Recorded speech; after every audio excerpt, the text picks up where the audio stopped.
When 12-year-old Lucas fell through the ice, he had only seconds to survive. But even after being rescued, the nightmare didn't end. What did he see in the freezing water? And why, years later, did the ice call him back? The frost gripped the city. Trees were covered in a fragile layer of ice, the streets were deserted, and the air was so cold it felt like it was biting at his cheeks. Winter had arrived suddenly and brutally, as if someone had switched the weather to a harsher level.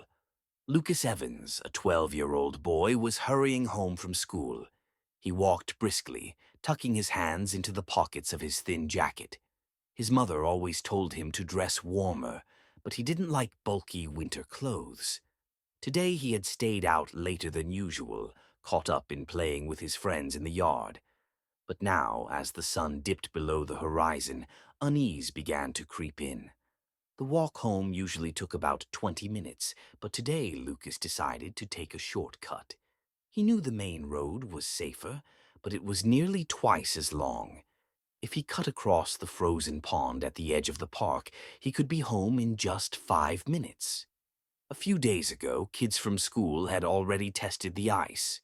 He had seen them laughing, sliding in their boots, even trying to play hockey. That meant the ice was strong enough. Lucas stopped at the edge, glancing around. At first glance, everything looked solid.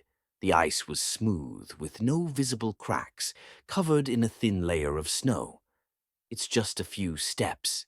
He took a deep breath, pushing aside his doubts, and stepped forward. A faint crunch sounded beneath his feet, but nothing happened. Then another step, and another. With each step, the worry inside him faded. Everything seemed perfectly safe. The crisp winter air rang in his ears, and in the distance he could hear children's voices as they sled down the hills. Lucas moved forward with confidence. See? I knew it would be fine. He was halfway across when it happened. Crack. The ice beneath his feet split open. Lucas froze. A loud, prolonged crack shattered the silence of the winter evening, like the sound of breaking glass. He felt the ice beneath his feet begin to tremble, as if it were alive, warning him of the danger. A second. Thin cracks spread in all directions, branching out like a spider web. A second. Don't move. His brain reacted quickly, and he tried to stay still, avoiding any sudden movements. His heart pounded in his chest, its beats echoing in his temples. A second. But it was too late. The ice collapsed. In an instant, the world disappeared, replaced by an icy abyss. Lucas didn't even have time to scream, his mouth filled with freezing water, burning like 1,000 needles piercing his skin. Darkness. The shock of the cold struck him like a hammer, paralyzing his body. His lungs contracted, instinctively trying to inhale, but instead his chest flooded with ice-cold water.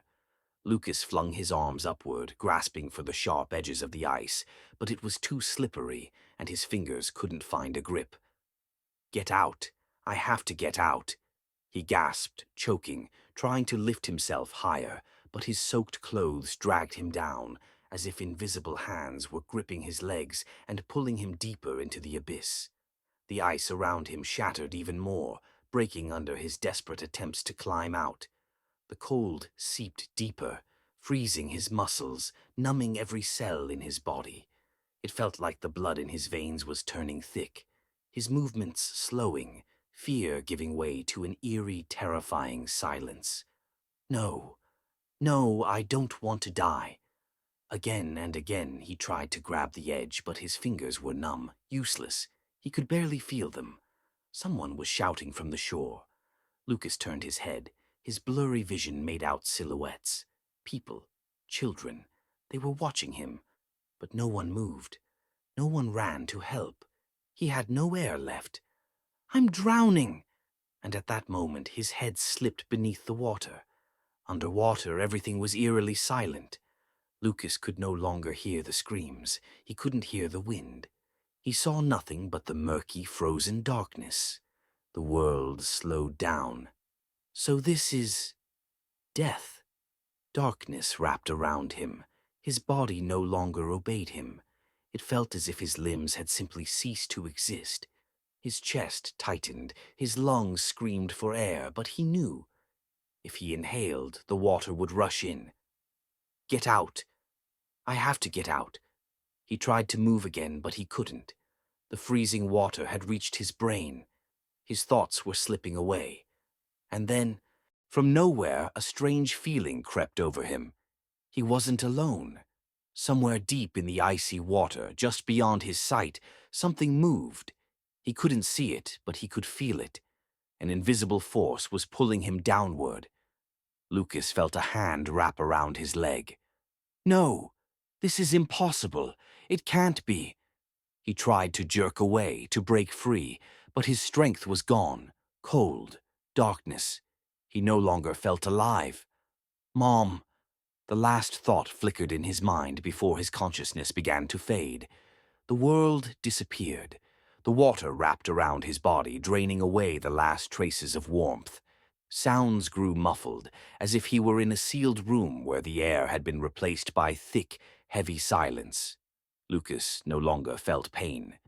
At first, it was terrifying, but then came relief. The cold no longer cut his skin. The fear no longer gripped his chest. Everything became soft, blurry. So, this is how it feels. He had no sense of time, seconds, minutes, or eternity. Images flashed before his eyes. Home, the warm glow of the lamp in his room, his mother standing by the stove making dinner, his brother playing with their dog, laughing joyfully. Somewhere in the distance, a familiar voice called, "Lucas, wake up." He wanted to turn toward it, but his body wouldn't respond. The light grew brighter. This is it. This is the end. But then something yanked at his shoulder. It happened suddenly. A jolt. A sharp, searing pain flooded back into him. His chest convulsed, and air rushed into his lungs. His eyes flew open. Chaos surrounded him. The air burned his throat like shattered glass. Lucas trembled, every cell in his body screaming from the cold. But he was alive. Someone wrapped him in a thick wool blanket, but it felt useless. The frost had seeped into his skin, clung to his bones, refusing to let go. People gathered around him. They were speaking, but their voices sounded muffled, as if coming through a thick layer of water. Lucas blinked, his gaze darting from face to face. Their expressions, they were looking at him like he was a ghost. Their eyes filled with fear, unease. Some even took a step back as if afraid to touch him. Why are they looking at me like that? He wanted to ask, but his lips wouldn't move. Frost clung to them. They're scared, but not because I drowned. How did he survive? A shaky voice whispered. This is impossible. He was under for too long. 20 minutes, and his heart, it didn't stop. Whispers, panic. Someone crossed themselves. Others stared at him like he was something unnatural. He wasn't supposed to come back. Lucas felt it. And then I saw. A weak voice came from a boy standing among the onlookers. I saw him, under the ice. Everyone turned to him. There was something with him. Lucas's breath hitched. What are you talking about? An adult snapped. Nonsense, he's in shock.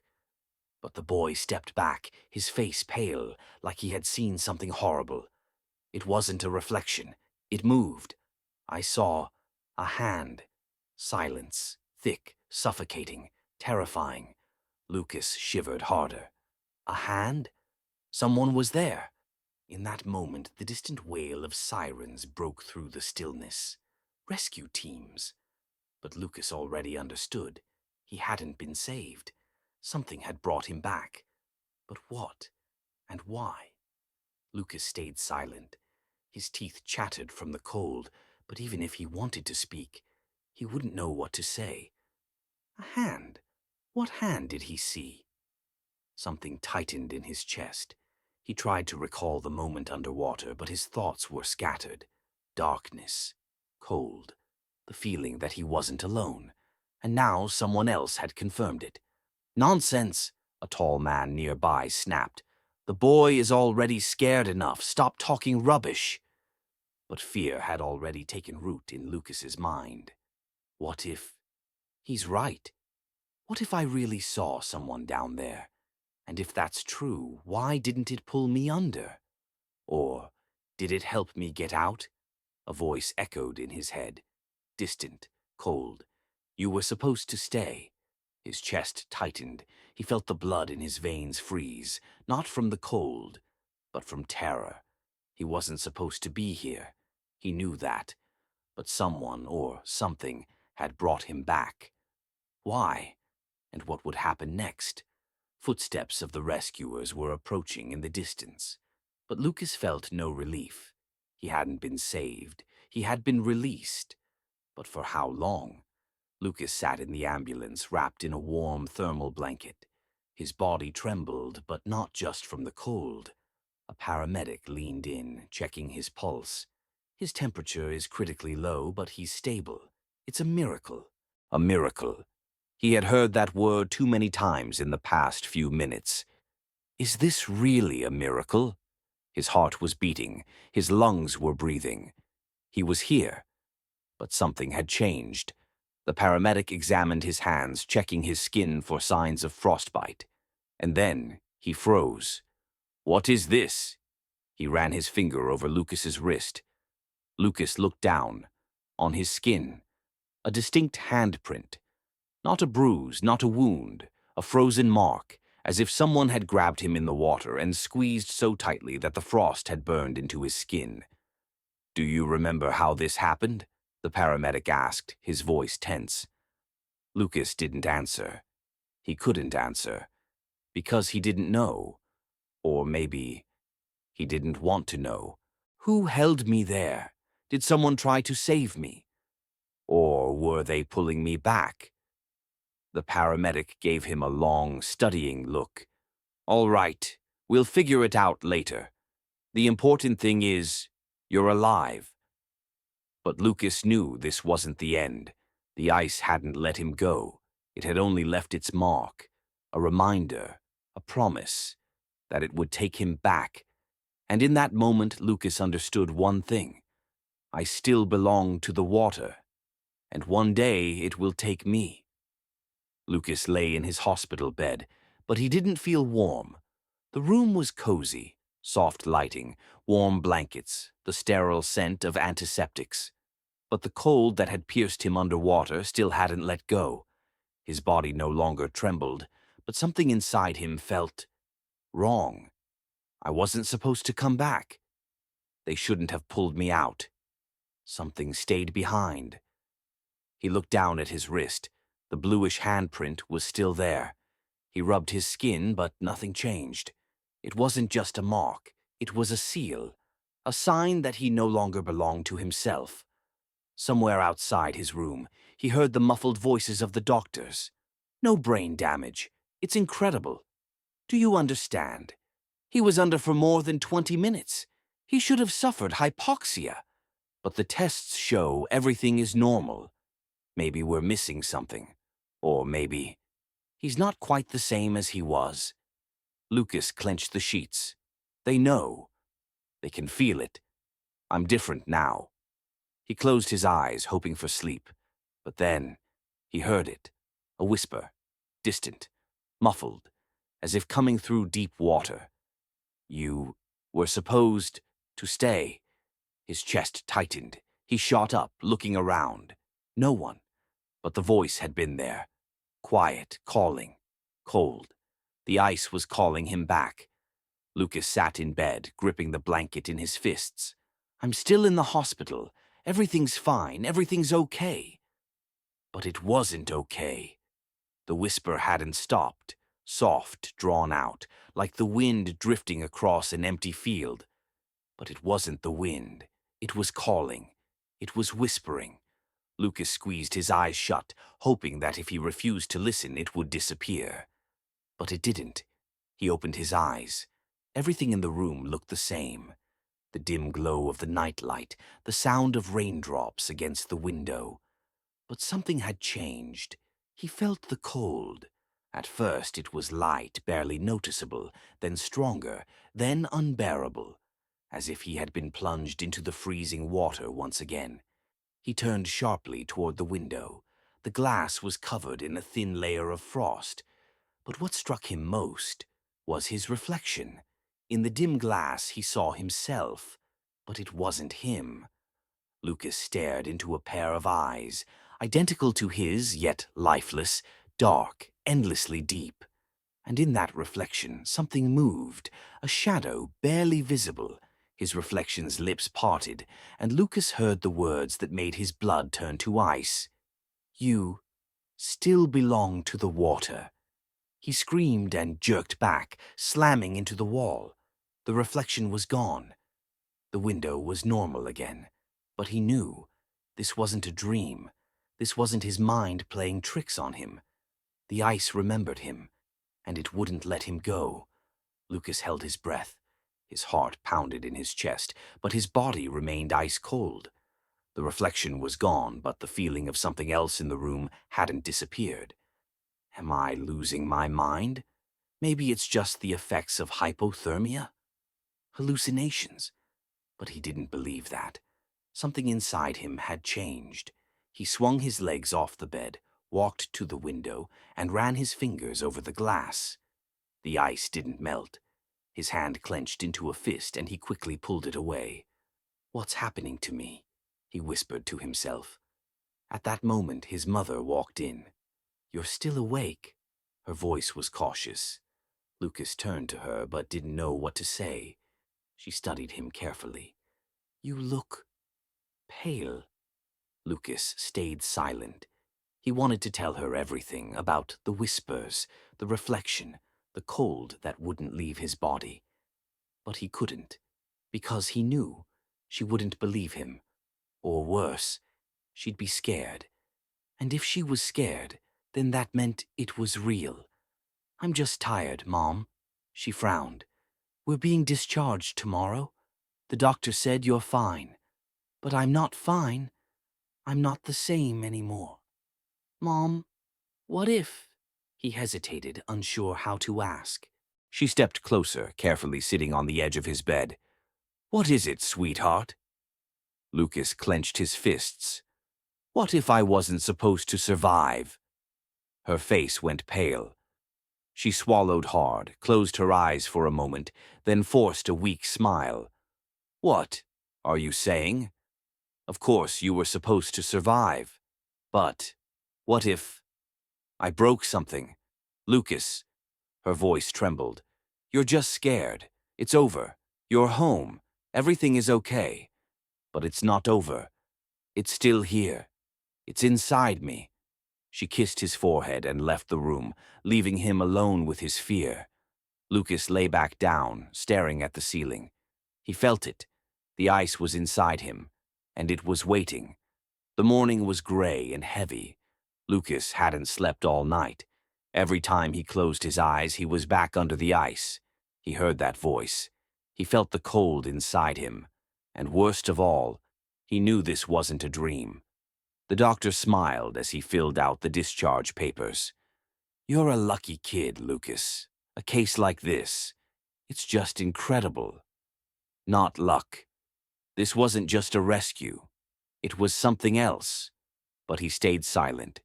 His mother held his hand as they left the hospital, but his fingers remained cold. He felt no warmth, and the farther they walked from the hospital, the stronger he felt something pulling him back. When they entered their apartment, everything looked exactly the same as before.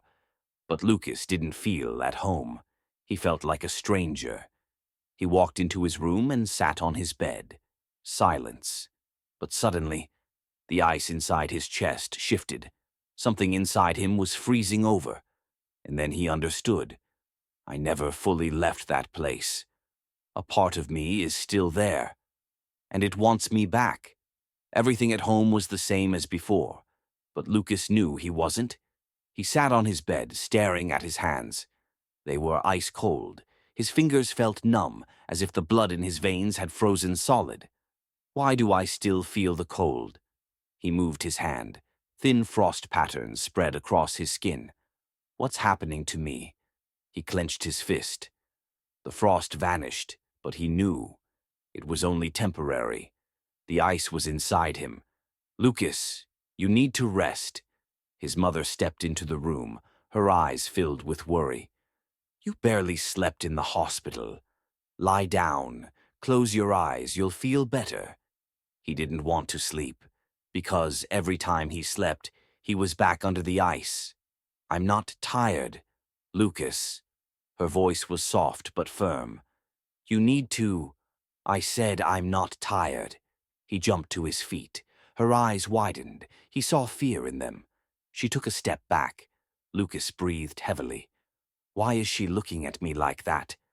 Why do I feel like I don't belong? Night fell quickly. He couldn't sleep. He lay awake, staring into the darkness of his room. The shadows shifted, and then he heard it. A whisper. You are still ours. Lucas froze. You belong to us. He sat up, his heart slamming against his ribs. No, you must return. He jumped out of bed and ran to the mirror. His reflection was smiling, but he wasn't. Lucas screamed, but the sound was swallowed by the cold. Lucas closed his eyes. Number. This isn't real. I'm just tired. I'm just scared. Slowly, he unclenched his fists, feeling the frost on his fingers. He blinked. His reflection was normal again. He stared at himself. Pale face, dark circles under his eyes, exhaustion. But he didn't feel like himself. Something was inside him. A knock sounded at the door. Lucas? His mother. He flinched. Are you okay? His throat tightened. I don't know. Yeah, just tired. Silence. Are you sure? You look pale. Lucas slowly turned his head. He knew that if he opened the door, he would see the fear in her eyes. Because she felt it. She knew. Lucas wasn't the same anymore. That night, the whisper returned. But this time, it was clearer. You must come. He couldn't move. His body was frozen, as if he were back under the ice. His eyes opened on their own. In the corner of the room, the darkness shifted. Something stepped out of it. Lucas couldn't scream. Because the cold had taken him back, Lucas couldn't move. The cold seeped through him from the inside, as if the ice had wrapped him in its deadly embrace once more. Something shifted in the corner of the room. He saw shadows trickling down the walls, shifting like the breath of a frozen wind. This is a dream.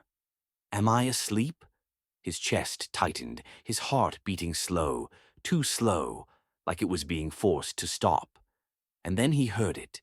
Footsteps, software crunching, as if someone was walking through snow, except there was no snow in his room. Lucas froze, staring into the darkness. Something stood before him. He didn't need to see it. He felt it. The air grew thick, colder. Don't look. Don't look. But he did. A figure stood at the foot of his bed. It was tall, too tall, and its eyes, they glowed, like ice catching the moonlight. Lucas couldn't breathe. The figure leaned closer, and he felt his lungs freezing over. You will return, it whispered, its voice like the howling wind. Lucas went still. He knew the truth. He had never truly left. The ice still held him, and soon it would take him back. Lucas couldn't scream. The air in the room had grown heavy, as if the ice had pressed against the walls, freezing everything in its grip. The figure leaned in closer, its eyes empty, deathly white like frozen ice. A mist curled from its lips, but it wasn't his breath. The thing was breathing on him. Lucas felt the blood inside him begin to freeze. I'm not moving. I'm not breathing. I'm drowning. The figure slowly reached out. Frozen fingers pressed against Lucas's chest. At that moment, his heart clenched. A sharp pain stabbed through him, like icy needles piercing him from the inside. You must return. The whisper was hoarse, like the cracking of breaking ice. Lucas felt his legs go numb. His body was losing warmth. The warmth was flowing back to where it belonged. No, no, I don't want this. But he was already falling. Images flashed before his eyes. The pond, the ice, his own hands clawing at the surface, desperately trying to escape, the freezing water, and someone's hand gripping him tightly, keeping him under. They hadn't let him drown. They hadn't let him leave, because he already belonged to the ice. His chest clenched again. Lucas gasped loudly, as if he had been yanked out of the water. He jolted upright in bed, clutching his throat. The room was empty. The shadows were gone. But he could feel it. The ice had left its mark on him. It hadn't taken him yet, but it would come for him again, very soon. Lucas sat in the darkness, breathing heavily. His skin was cold, as if he had just crawled out of the freezing water again. Was it a dream? But he felt the touch. It had left a mark. He looked down at his chest. His skin was paler than usual. It's just fear. I'm scaring myself. But deep inside, he knew. It was here. It was waiting. Morning came too quickly. Outside, the frosty sun pushed through gray clouds, but it gave no warmth. His mother entered the room. "How are you feeling?" Lucas didn't know how to answer. How do you explain that you're still freezing, even inside a warm house? How do you say that something came to you in the night, that it never left? He nodded. Better. His mother gave a weak smile. You don't have to go to school today. Just rest. But rest wouldn't save him. Lucas felt it. That afternoon he stepped outside. The cold bit at his skin, but inside he felt colder. Every step he took echoed in his ears with a strange sound, the cracking of ice. He looked around. People walked along the street, unaware of anything strange, but in his head, every step rang out, crack, like ice about to break. He stopped, his breath curled in the air in white clouds. I'm not home. I'm still there. He closed his eyes, and he heard the voice. Soon. Lucas gasped and spun around. No one. But he knew. It was coming. And this time it wouldn't let him go. Lucas returned home, but he felt nothing. The house no longer felt safe.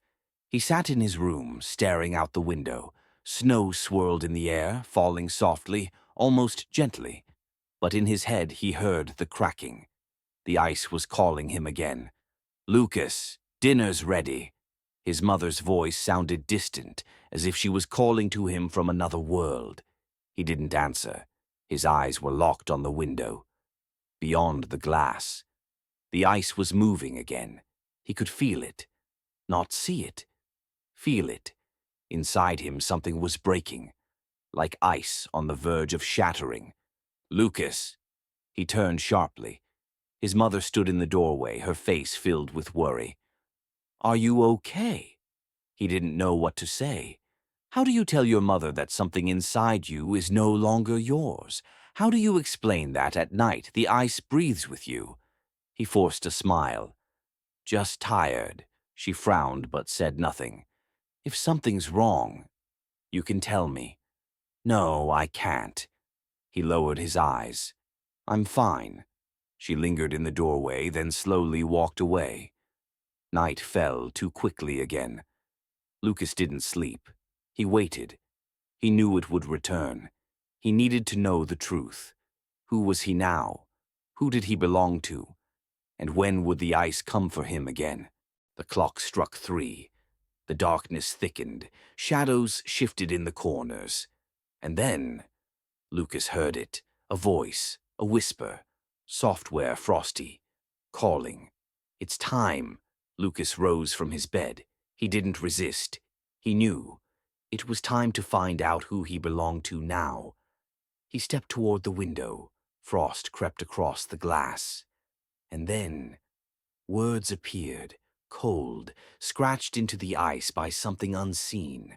Lucas held his breath. He read them, and in that moment, he knew he no longer belonged to this world. Thank you for listening to this story until the end. Don't forget to subscribe to the channel and hit the bell so you don't miss new spine-chilling stories. If you enjoyed it, leave a like and share this video with your friends. More eerie and incredible stories are coming soon. The next story is just around the corner. Are you ready to discover what lurks in the darkness?